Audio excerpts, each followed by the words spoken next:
ఏపీలో చాప కింద నీరులా కరోనా వైరస్ క్రమంగా విస్తరిస్తోంది. గత నెల రోజులుగా వరుసగా కేసులు నమోదవుతూ వస్తున్నాయి. నిన్న కొత్తగా విశాఖలో 3, రాజమండ్రిలో 3 కేసులు నమోదయ్యాయి. దీంతో ఏపీలో మొత్తం కేసుల సంఖ్య 32కు చేరుకుంది. కడప, గుంటూరు, కాకినాడ, మన్యం, తూర్పు గోదావరి, ఏలూరు, ఎన్టీఆర్, నెల్లూరు, బాపట్ల జిల్లాల్లో కూడా కేసులు నమోదయ్యాయి. కేసులు వరుసగా నమోదవుతున్న నేపథ్యంలో ప్రభుత్వ యంత్రాంగం అప్రమత్తమైంది. వైద్య అధికారులతో సీఎం చంద్రబాబు ఇప్పటికే సమీక్ష నిర్వహించారు. కరోనా వచ్చిన వారి కోసం ప్రభుత్వ ఆసుపత్రుల్లో ప్రత్యేక వార్డులు ఏర్పాటు చేసి వైద్యులు చికిత్స అందిస్తున్నారు. కడప జిల్లాలో సేకరించిన శాంపిల్స్ పూణేలోని నేషనల్ ఇన్స్టిట్యూట్ ఫర్ వైరాలజీకి పంపగా ఒమిక్రాన్ RF5 వేరియంట్ గా వైద్యులు నిర్ధారించారు.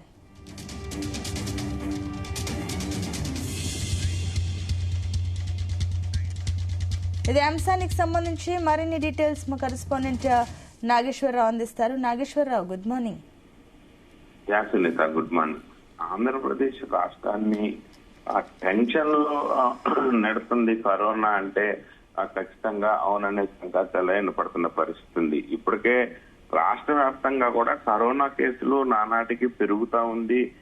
అధికార యంత్రాంగం అప్రమత్తం అవుతుంది. ప్రభుత్వం దీన్ని తేలిగ్గా తీసుకోవట్లేదు. కానీ ఆంధ్రప్రదేశ్ లో కరోనా మాత్రం టెన్షన్ వాతావరణం తీసుకొని వస్తుందంటంలో కూడా ఎటువంటి సందేహం లేదు. మరొక 6 కొత్త కేసులు నమోదవడంతో ఈ టెన్షన్ వాతావరణం మరింత పెరుగుతున్న దాఖలాలు కనపడతా ఉంది. ముఖ్యంగా రోజు రోజుకి కరోనా కేసులు అయితే ఆంధ్రప్రదేశ్ లో తగ్గుతాయి అనుకుంటే పెరుగుతున్నట్లు కూడా అర్థమవుతా ఉంది. దాదాపుగా ఒమిక్రాన్ RF5 అంతరంగా రూపొందించుకున్న కరోనా మరొకసారి విజృంభణకి సిద్ధమవునట్లు కూడా అర్థమవుతా ఉంది. ఇప్పటికే కరోనా బారిన పడి కొంతమంది మృతి చెందగా మరికొంతమంది ఐసోలేషన్ లో చికిత్స పొందుతా ఉన్నారు. అయితే అఫీషియల్ గా ప్రభుత్వానికి దగ్గర ఉన్న లెక్క ప్రభుత్వం దగ్గరకు వచ్చి టెస్టులు చేయించుకున్న వాళ్ళు కరోనా 32 మంది కాగా అన్అఫీషియల్ గా ఎంతమంది ఉన్నారనేది ప్రభుత్వాన్ని ఇప్పుడు పట్టి పీడిస్తున్న పెద్ద క్వశ్చన్ మార్క్ గా నిలిచిన పరిస్థితి అయితే ఉంది. ముఖ్యంగా కొత్తగా 6 కేసులు నమోదవటం, మొత్తంగా కేసులు ఆంధ్రప్రదేశ్ లో 32కు చేరుకోవటం, కొంతమంది చనిపోవటం ప్రభుత్వాన్ని తీవ్రంగా కొంత మేరకు ఆందోళన చెందుతున్న పరిస్థితి అయితే ఏర్పడిందని చెప్పుకోవచ్చు. ముఖ్యంగా కరోనా కేసులతో అయితే ఆంధ్రప్రదేశ్ ప్రభుత్వం అప్రమత్తమైంది. ఆసుపత్రుల్లో అవసరమైన ఏర్పాట్లు, ఐసోలేషన్స్, PCR కిట్లు రెడీ చేసుకుంటున్న పరిస్థితి ఉంది.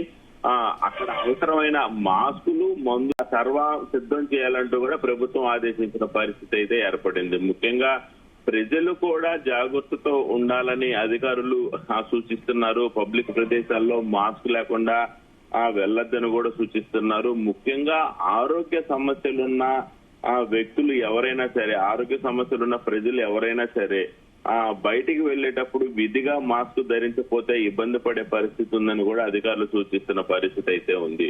ముఖ్యంగా బుధవారం ఒక్కరోజే 6 కేసులు నమోదవటం పట్ల మాత్రం ప్రభుత్వం కొంచెం ఆలోచన పెంచింది. ప్రభుత్వం అలర్ట్ అయింది. కీలక సూచనలు అయితే చేసిన పరిస్థితి అయితే నెలకొంది. ముఖ్యంగా ఆంధ్రప్రదేశ్ లో కరోనా కేసులు ఉనికిస్తున్నాయి. చాప కింద నీరులా పెరిగిపోతున్నాయి. కొద్ది రోజులుగా వరుస కేసులు నమోదు కావటం కొంత మేరకు కలకరం రేపుతున్న పరిస్థితి అయితే నెలకొని ఉంది. రాష్ట్రంలో తాజాగా 6 కరోనా కేసులు బుధవారం ఒక్కరోజే నమోదవగా వీటిలో విశాఖపట్నంలో 3, రాజమహేంద్రవరంలో 3 కేసులు నమోదయ్యాయి.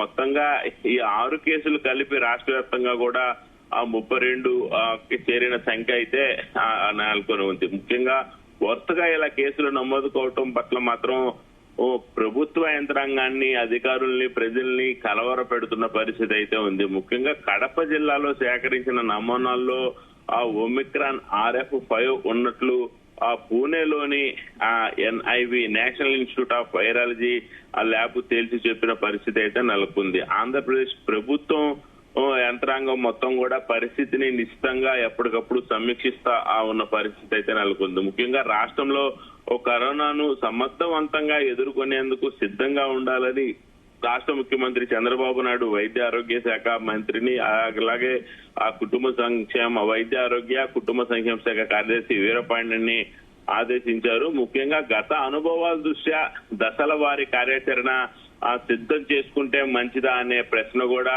ఆ రాష్ట్ర ముఖ్యమంత్రి చంద్రబాబు నాయుడు వీరపాండ్యని అడిగిన పరిస్థితి అయితే ఉంది. ముఖ్యంగా కడప జిల్లాలో 8 పాజిటివ్ కేసులు మొదటగా నమోదు కాగా ఆ గుంటూరులో 6 కేసులు, తూర్పు గోదావరిలో 6 కేసులు, విశాఖపట్నంలో 3 కేసులు, కాకినాడ బాపట్ల జిల్లాల్లో 2 చొప్పున ఆ కేసులు నమోదైన పరిస్థితి అయితే ఉంది. అలాగే పార్వతీపురం, మన్యం, ఏలూరు, ఎన్టీఆర్, నెల్లూరు జిల్లాల్లో ఒక్కొక్క కేసు నమోదయ్యాయి. ఇప్పటి వరకు కూడా ఆ కరోనా బారిన పడి 4 చనిపోయారు గత నెల 26 నుంచి ఇప్పటి వరకు కూడా. అయితే చనిపోయిన వారికి కరోనా నిర్ధారణకి ముందే ఇతర అనారోగ్య సమస్యలు ఉండటంతోనే వాళ్ళు చనిపోవలసిన పరిస్థితి ఏర్పడిందని కూడా అధికారులు సూచించిన పరిస్థితి ఉంది. ముఖ్యంగా కరోనా కేసుల దృష్ట్యా అధికారులు మాత్రం అప్రమత్తంగా ఉండాలంటూ కూడా రాష్ట్ర ముఖ్యమంత్రి చంద్రబాబు నాయుడు అధికారులను హెచ్చరిస్తా ఉన్నారు. ప్రభుత్వ ఆసుపత్రిలో ముందస్తు ఏర్పాట్లు చేస్తున్నామన్న ఆరోగ్య శాఖ మంత్రి సత్యకుమార్ యాదవ్ అధికారులకి ఎప్పటికప్పుడు అప్రమత్తతతో కూడిన వ్యవస్థ ఏర్పాటు చేసినట్లు కూడా తెలుస్తా ఉంది. రాష్ట్రంలో కరోనాను సమర్థవంతంగా ఎదుర్కొనే విధంగా కూడా పూర్తి స్థాయిలో సిద్ధంగా ఉందని కూడా సత్యకుమార్ యాదవ్ ఆరోగ్య శాఖ మంత్రి తెలిపారు మీడియాకి. అయితే ప్రభుత్వ ఆసుపత్రిలో చికిత్స పరీక్షలకు అవసరమైన అన్ని ఏర్పాట్లను ముమ్మరం చేశామని కూడా తెలిపారు. ప్రజలు భయపడాల్సిన అవసరం లేదని, కొన్ని జాగ్రత్తలు అప్రమత్త అవసరమని, స్వల్ప లక్షణాలు కనిపిస్తే వెంటనే మీ సమీపంలోని ప్రభుత్వ ఆసుపత్రికి వెళ్లి ఆ పరీక్షలు చేయించుకోవాలంటూ కూడా మంత్రి ఆరోగ్య శాఖ మంత్రి సత్యకుమార్ యాదవ్ తెలిపిన పరిస్థితి ఉంది. రాష్ట్ర వ్యాప్తంగా కూడా మొత్తం 17 ఆసుపత్రుల్లో 255 ప్రత్యేక వార్డుల్ని ప్రస్తుతానికి యుద్ధ ప్రాతిపత్యను కూడా సిద్ధం చేసినట్లు తెలిపారు. మాస్కులు, N95 మాస్కులు, PPE కిట్లు, చికిత్సకు అవసరమైన మందులు, నిల్వలు అందుబాటులో ఉంచినట్లు కూడా మంత్రి తెలిపారు. అలాగే టెస్టింగ్ కిట్లు, రెమ్డెసివిర్ ను స్థానికంగానే కొనుగోలు చేసేందుకు కూడా ప్రభుత్వ ఆసుపత్రికి అనుమతి అవడంతో పాటు అత్యవసర కొనుగోలుకు సంబంధించి సూపరింటెండెంట్లకి అధికారాలు అప్పజెప్పడంతో కొంతమేరకు యుద్ధ ప్రాతిపదికన కరోనా వచ్చిన వారికి చికిత్స కూడా ప్రైవేటు హాస్పిటల్ కంటే పూర్తి స్థాయిలో స్పీడ్ గా ప్రభుత్వ ఆసుపత్రులు కూడా చేసేందుకు అనుమతి ఇవ్వడంతో ప్రజలు భయపడాల్సిన అవసరం లేదంటూ కూడా రాష్ట్ర ప్రభుత్వం తెలిపిన పరిస్థితి అయితే నెలకొంది. ఏదేమైనా ఆంధ్రప్రదేశ్ లో చాప కింద నీరులాగా టెన్షన్ పెడుతూ కరోనా వెళ్తుందని అంటే ఖచ్చితంగా అవుననే సంకేతాలే వినపడుతున్న పరిస్థితి నెలకొంది ఉంది. Sunitha. Right, thank you Nageswararao.